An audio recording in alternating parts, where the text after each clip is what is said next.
Well, ganyan din yung archetype ni Glue. So I think that fits the bill here for Onyx. Oh, ang ganda rin ang ating nakikita mga hero. Bentings, huling pasada. Nakikita na natin ngayon ang mga heroes mula sa... Itur, pasok siya dun sa portal. Pag sumama ang Onyx, pwede na mangyari yun. Pero hindi yata nila papayagan. Ayun, may portal! Portal! Nailabagin! Nakalibag! Miscontrol sa akin dun si Kera. Pero kumamatay po na si Chris. Pero ang napatumba para sa mga Sonics. Pero lalaban pa ba sila? Kulang sila ng reinforcement tungkol sa naganap na yun. At kailangan po ng mag-react. Aray ko! Aray! Aray! Wait lang ka, para makamatay yata doon si Kera pero makakatakot pa rin.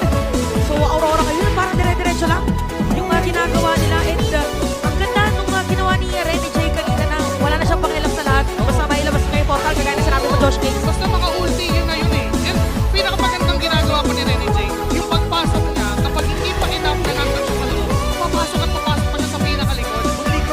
Lumikir pa! Aurora, yung Lord na natataan dito sa may middle lane. Ayun na, salubungan na ito. Positive nila. Kailangan dumibend dito sa may bandang ibaba. Ngayon, Red Jay. Kailangan ibabaw ang pamiliyata dito sa Kiko.